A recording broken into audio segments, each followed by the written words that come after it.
You're in a good place now.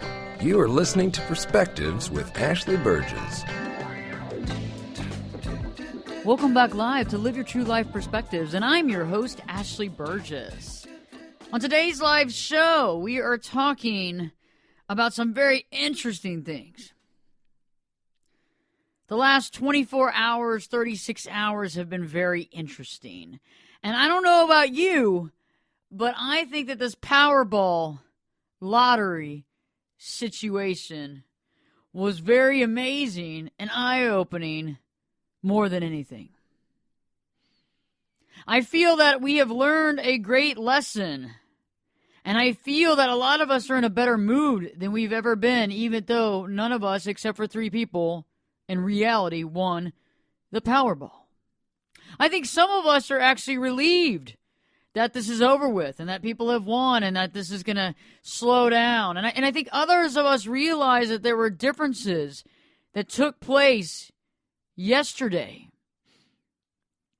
that some of us can't put a finger on, but I'm about to talk about the changes in the feelings and emotions of people, the moods of people yesterday, because I'm telling you, things were different yesterday, and I felt that today is even a more amazing day than yesterday. And it was really interesting seeing the crowds of people in Chino Hills outside of Los Angeles, and they were so happy that somebody had won from their area.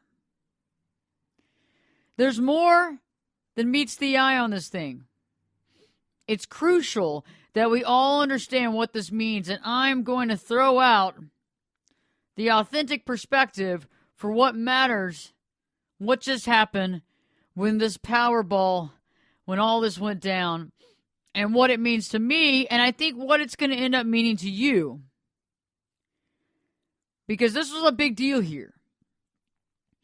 And I don't know if we've all taken a chance to think about it, but I think after you hear the show, you're going to realize the massive, large scale that this situation was in such an amazing way. I mean, it's interesting how there was billions of dollars, $1.4 billion, and I think it came down to $900-something million that they gave out, and that they're going to give out several prizes to several people, as well as 3 people will share the jackpot. And I know that I went online today, and I went on to social media early this morning, starting about 7 a.m. Central Standard Time. And I didn't see any of you, except for a couple of my good friends, that were upset that you didn't win. And I don't really know if you were really that upset that you didn't win, but I didn't see most people post that. And it was really interesting. When I woke up today, and it was kind of a slew of things. I had a lot of stuff going on. I had a lot of people emailing me, texting me, calling me, and I was like, oh my God, I'm a little overwhelmed. And I took a shower and I got ready, and something told me just to go on and see who they found might be the winners. And that's when I found out that there was more than one winner. Remember? Because like last night, everybody thought, on Wednesday night, everybody thought that, there was just one winner, but apparently as of today, Thursday, there's 3 winners. There's one in Florida, there's one in Tennessee, and there's one in California. Very interesting. So it was interesting because I didn't feel one bit of upset or remorse or anger or resentment. I actually said a prayer for them, and I hope and pray that they use this money in the right way, and I hope that it went to 3 people who dynamically can change the world for the best. I mean, you have to admit, $900+ million can do a lot of good in this world, right?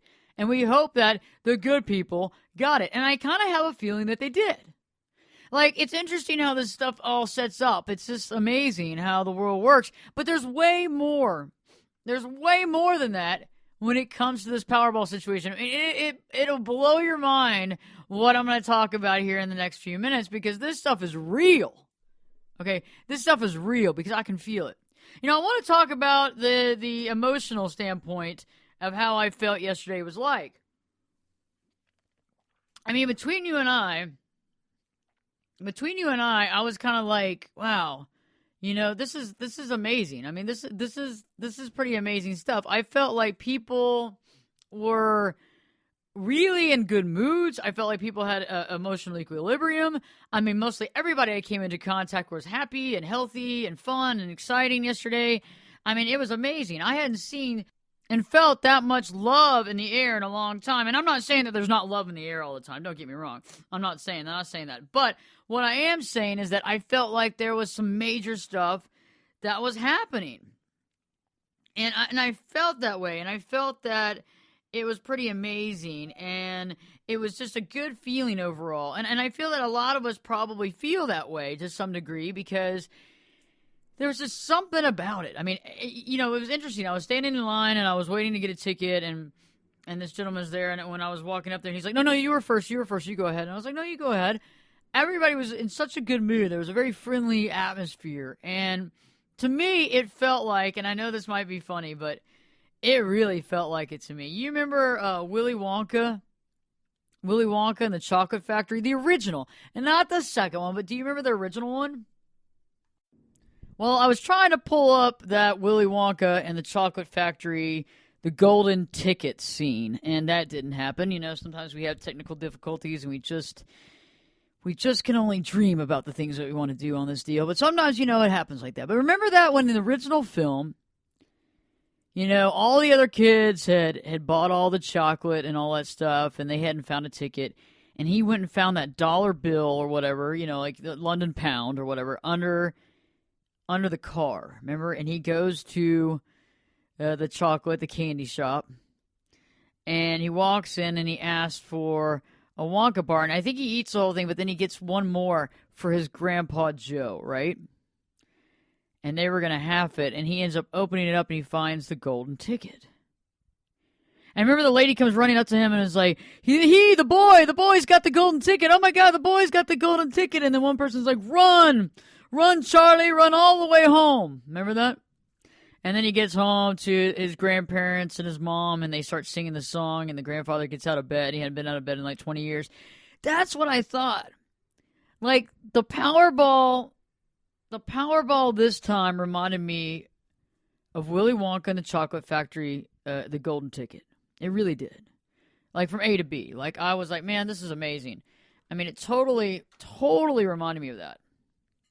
And it was really cool because, I don't know if you remember, but even in the film, you know, there's a lot of people that want that candy wrapper. They want that golden ticket, but nobody was really upset that Charlie had won. Everybody was pretty happy that Charlie had won. And I feel the same way about this Powerball thing.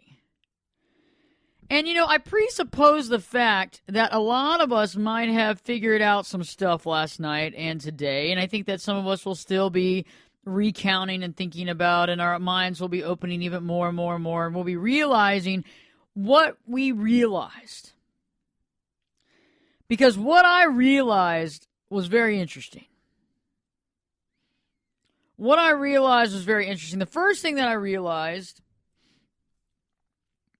is that a lot of us feel as though we don't have the ability to make money, or that making money's hard, or that making a living's difficult. And I think that we saw, and I'm not saying that it's not difficult, I'm not saying that there's not headache and stress and all that kind of stuff, but what I'm saying is we just gave away over almost $1 billion in a game. And it opened my mind to realize that money is infinite. There's infinite possibilities. There's infinite amount of money. And then I feel that after seeing basically 3 people make $1 billion overnight, I figure that to me it makes a lot of sense because I realize that I think we put a lot of stock into something that you can win and lose very quickly. I think that our society as a whole puts very, very, very, very, very, very, very mucho importance on money. And I think it's something that can be won or lost very easily. And what I mean by that is trust and honesty and love and respect are things that come with time. It's a track record, really, right? You know, a lot of us don't want to say that, but I think for the most part, it's a track record. when you trust somebody, you just didn't start trusting them yesterday. I mean, I'm a very trusting person, and don't get me wrong, but you don't just start trusting somebody yesterday, right? Think about it. There's something about it. That's je ne sais quoi, but most of the time it takes a little while. It takes time. It takes several meetings. It takes lots of relationship work. It takes a lot of team building exercises. It takes all this stuff to get that. But we saw last night and today, and we're going to be talking about it. We're going to be talking about this for a lifetime because these guys could be on a reality show. This is the biggest jackpot ever. I was on a Skype call with a buddy of mine, Dr. Pete, out in Australia, right outside of Queensland, Australia. We were Skyping yesterday, and I said, "Did you know? Have you seen the Powerball deal?" And he's like, "Oh yeah, it's all over Australia. It's all over all the headlines, all the news. It's a big talk." And I thought that was interesting. I mean, this is global. I mean, people are just like utterly amazed that the United States has a contest that was at $1.4 billion. And, the only thing that I get a little scared about is for people to think that we all won that. Because one of the biggest things we have to look at is, it was funny, I don't know about what y'all think about those memes. And I do some memes myself on social media and Facebook, and I like doing them sometimes. But it's all from the heart, and it's all very authentic stuff, and it's all about my childhood and showing off pictures of some pictures that most of you probably wouldn't show, all right? Because, it is what it is. But a lot of fun pictures and a lot of sweet pictures. But also, I'm really just showing who I am, right? But there's some memes out there that are very interesting, and they don't even have any facts right. No facts right. And I think there was a meme that went out right before this last Powerball. It was the week before. And it said, think about it. If we actually gave the money out to everybody in the United States, everybody would make I think it was $4 million, which was completely and utterly wrong. I mean, we are filled to the gill here in the United States with people. And I think it really came down to, if we were to divide up the Powerball for everybody in this country, I think we'd all get $4.33. Seriously. $4.33. That's how many people live here, okay? That's how many people. At least that's what they're talking about. But yeah, it's way closer to $4 or $5 than it is to $4 million each. But it's interesting. And so, we think about the Powerball situation, and we think about the concept of winning all this money and how it would change someone's life. And I think it's interesting because we're giving it away. I think what's really interesting is that I think that there's a higher thing going on here. I think there's a higher message. I think there's a higher power here in a way. And I know that you might go, well, what are you talking about? This is gambling. But it is. I feel that what we were supposed to learn is that, 1, money's not everything. 2, money can easily be gotten. So get these limitations out of our head, because I have sometimes financial limitations in my head. Sometimes, a lot of times, okay? I'm not going to say always or never, because I am a therapist. I'm never going to say always or never. Never. No, I'm not ever going to say not ever. See, not ever is never. It's not never. It's not ever. I'm not ever going to say always or never, but you know what? I do sometimes, more often than not, have issues in my head about money. And I think it goes back to my upbringing. And I'm not putting down my family in any way. I'm just saying that, a lot of people were taught that money is evil or bad. And yes, there are people that are doing bad things and not helping people or not helping the world or just screwing around or really or maybe even hurting people because they have a lot of money.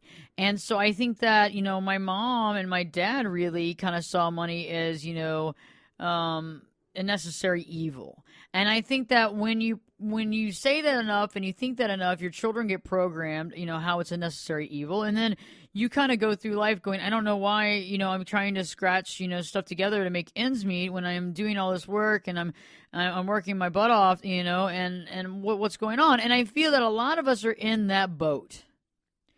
A lot of us might be spiritual in nature and feel like, oh, God, I don't want to take money for what I do. I mean, and it's like we have to step back sometimes and say, hey, wait a second.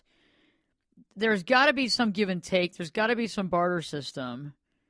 What does matter? And to me, above money is time.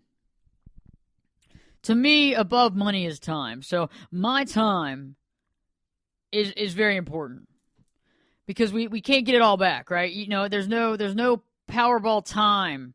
There's no time ball where, you know, every Wednesday and Saturday we bet on we get these numbers right so that we get an extra 20 years. You know, maybe to go up to 250 years, 300 years. Oh my God! I want another 300 years on this lifetime. Holy crap! What am I gonna do now?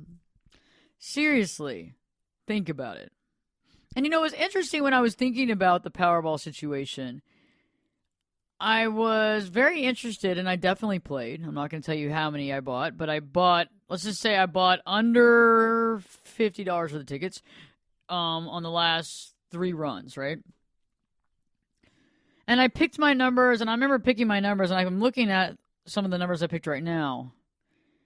And my only concern was that Powerball. I was concerned about it.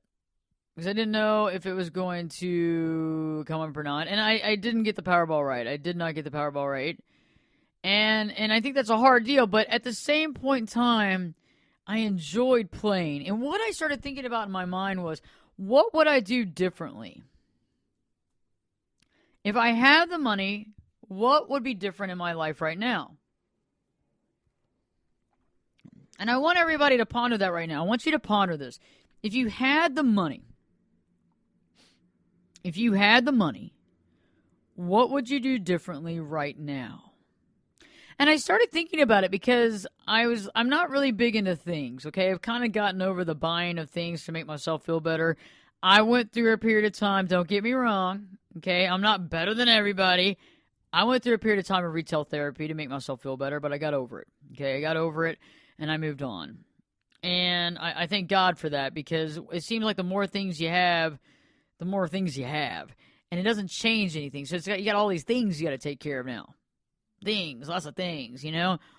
And I remember there was one time where I had a car that the value would only go down if you added miles to it. So you couldn't drive it anywhere. Okay, let me explain this. You couldn't put miles on the car because the value was based on the year and the miles. Okay, so meaning once you hit a certain miles, which the mileage on this car particularly was 19,000 miles, once you hit 19,000 miles, you were in a losing proposition. Nobody was going to buy the car for a certain amount. And so it sat for 2 years in a garage, and I would occasionally drive it around the block in circles to make sure that the battery didn't die on me. Okay, I know this sounds crazy, but it's true. And I know some of you can connect with me on this right now. And I would go downstairs and I would get in the driveway and I would drive it around and I would come right back in and put the cover on and wait another 4 or 5 days and do the same thing. And at first I was like, there's a reason for this. And then eventually I was like, this sucks. This sucks. I don't like doing this. This is like I'm stuck with this thing that has energy, and I believe to a certain degree cars have. I think everything has feelings to some degree, and so it's just sitting here in this dark garage. I mean, this sucks. And so one day, I told my husband, I said, I think it's time to sell it. Unless you're planning on keeping it for a lifetime. Because if you're not planning on keeping it for a lifetime, we've got to make a move and do something. But from now on out, the only cars after my other car, after that goes away, the only car or cars that I will buy in the future is an electric car, electric cars, or classic muscle cars.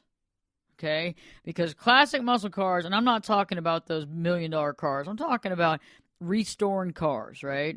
Getting the body of a car, restoring it, putting some whole heart and soul into it. And it doesn't matter if you have 200,000, 300,000 miles on it. It is a kick-butt classic car. And that's what it was all about. I was like, from now on out, I want to be able to drive vehicles. I want to be able to spend time in vehicles. I want to be able to be a part of it. I don't want to buy things in my life that I can look at but I can't touch. And I think the same goes for vacation homes and yachts and all this stuff that people buy. And I thought about what I would do with the Powerball. I wasn't going to buy any of that. The only thing I was thinking about buying was a Tesla. You know, a Tesla or a Chevy Volt. Or something like that where I could plug it in and I'm not paying for gas anymore. I thought that would be the one thing I'd buy just to better the environment, to feel better about my, my footprint, that kind of sort of thing, and give back to the environment and do that kind of thing. That was the one thing I thought I was going to buy. And so let me go back to the story with the car. So there I am, and I told my husband we're going to sell it, and I was going to sell it on Auto Trader, which I did. And I sold it, I was going to sell it on Auto Trader, and one day I decided, I'm like, you know what, I'm going to take it out. I'm going to take it out. It's time for it to, so I took the car out one day, and it was like on a Saturday morning, and I blazed out of town, and I just had a blast. I mean, I had a bottle of water, and I just hoped that I didn't have to go to the bathroom. I hoped I didn't have to pee, because if I was going to have to pee, there's going to be a problem, because I wanted to just drive it. Whee! And also, a little sidebar is that the battery was almost dead, and so if I was to stop it, it might not restart. So I knew that I needed to drive at least 45 minutes before I made a stop. It was pretty funny, actually. That's the reason why I was scared about bringing that bottle of water. It all worked out as fine. I didn't end up not being able to start the car, but I really enjoyed it, and that's when I said, you know what, it's not fair.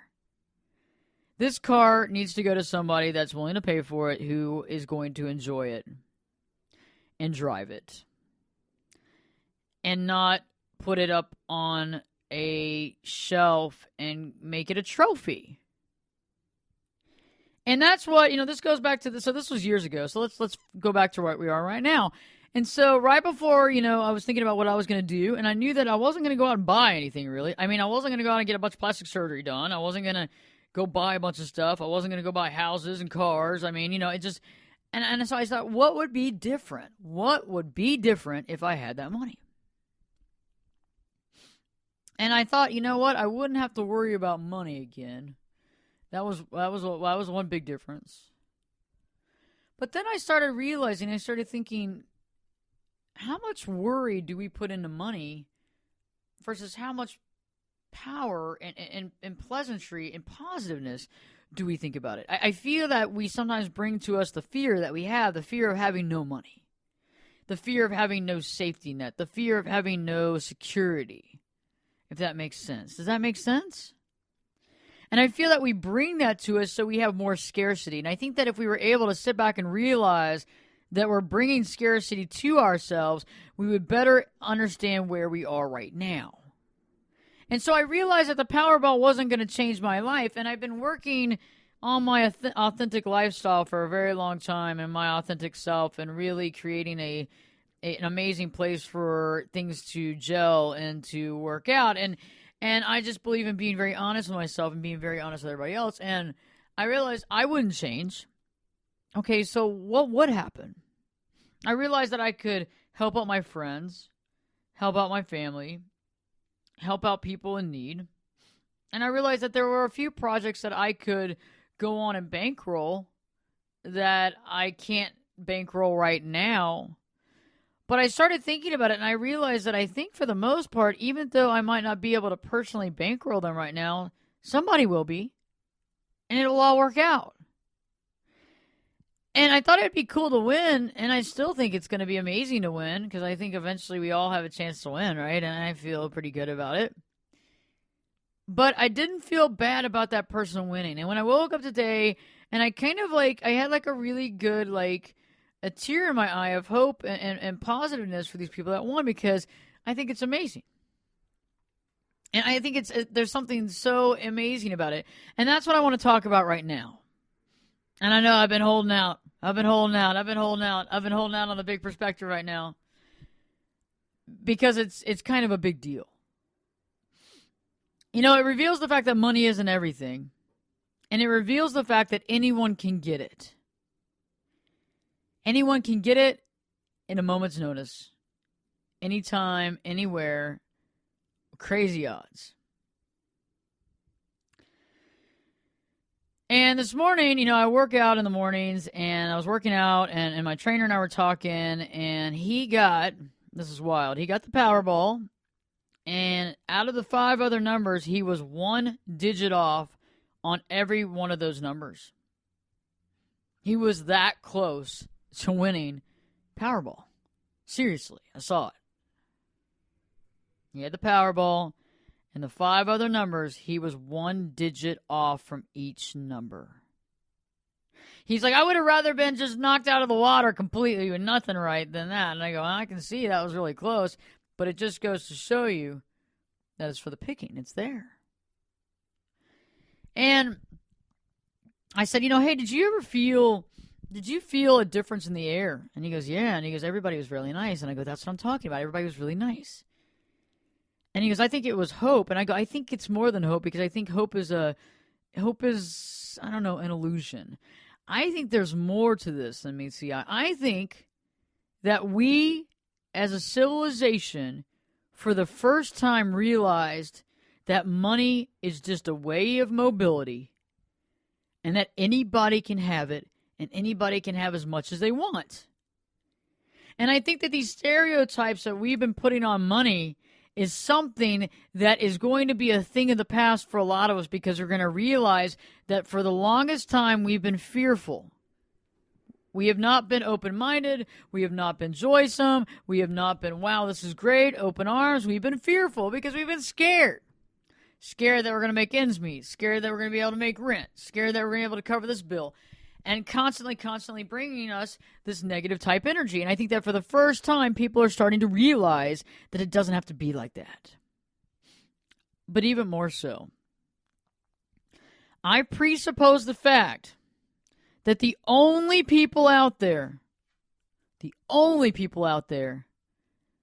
hated Powerball last night, Wednesday, that hated the Powerball on January 13th, 2016, the only people that hated it are the millionaires and the billionaires. Not all of them. Only the only ones that hated the Powerball and that these people won this money are the millionaires and the billionaires that define themselves by their money. I'm going to take it to another level. I'm going to take it up a notch. It's time to just jumpstart this, isn't it? So the ones that didn't like the fact, that were upset about it, that were probably naysaying it, were the ones that not only define themselves by their money, they throw their weight around by their money, but here's the kicker. The reason why they do that is because they value themselves based solely on their money. They base their whole value, their whole persona, the whole enchilada is based on the amount of money they have.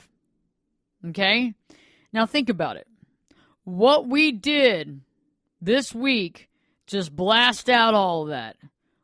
We gave away almost $1 billion to 3 people. If you go around in life and you have a lot of money, and instead of seeing your personal wealth as far as your authentic self and the values you have and what you bring to the table as a person, if you can't see that and all you see is your money and that is your value, you're going to hate this, because guess what? Anybody can have that. Anybody. So who are you? So who are you? If you're a billionaire or a millionaire that hated on this stuff, you got to sit there and think about it. Is it because you value yourself based on your money and you honestly don't see anything else there?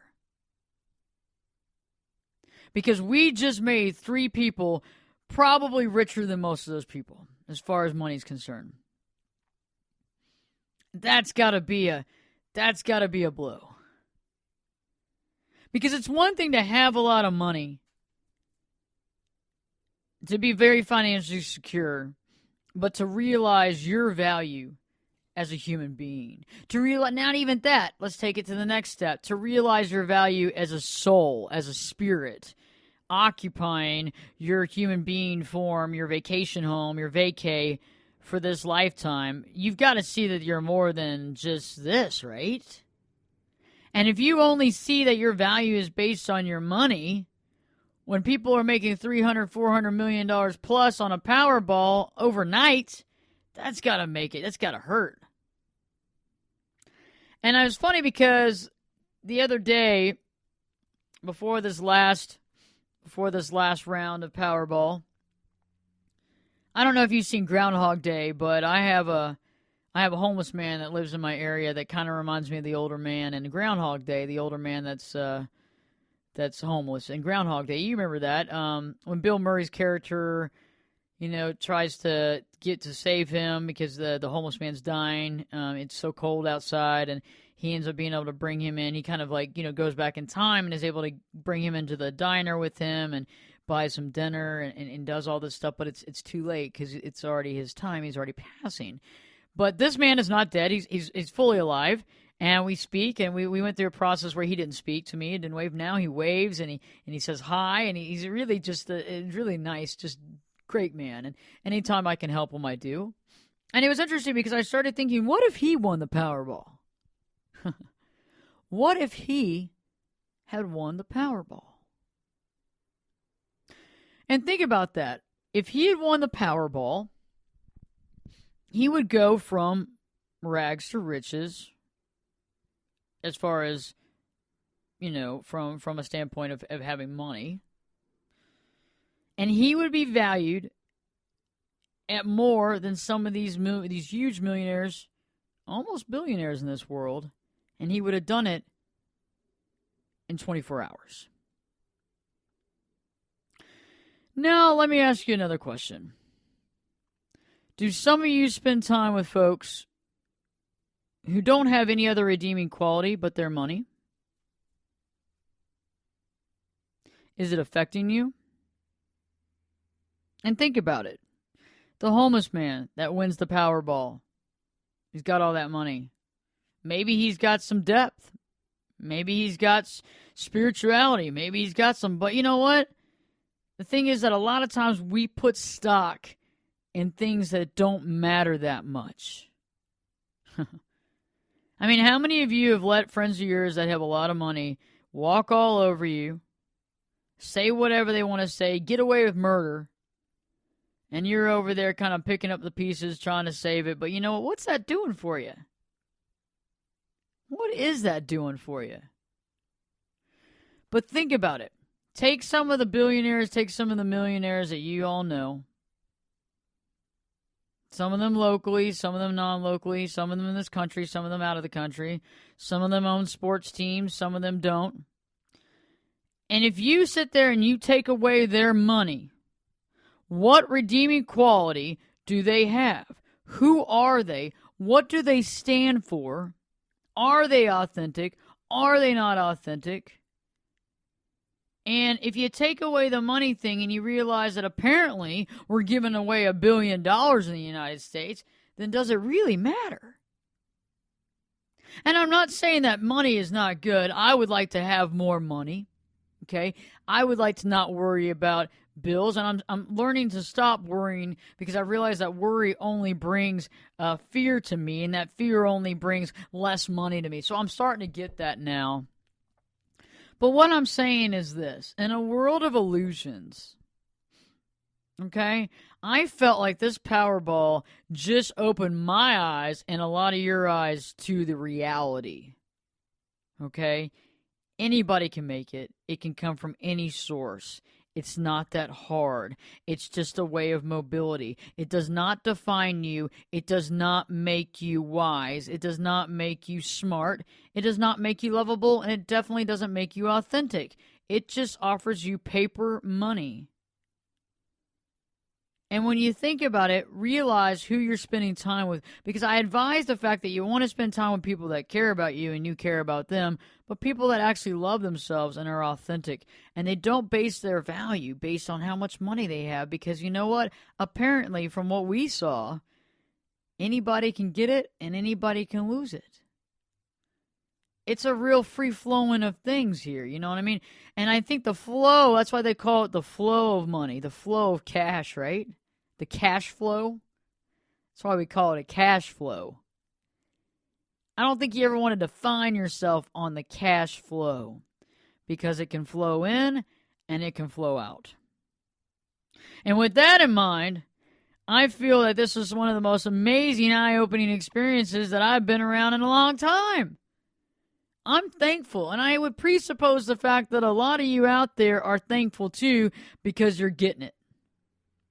You're getting it. And I think this showed us in an amazing way, in a very cool and very amazing way, that any of us can get money, any of us can have what we want.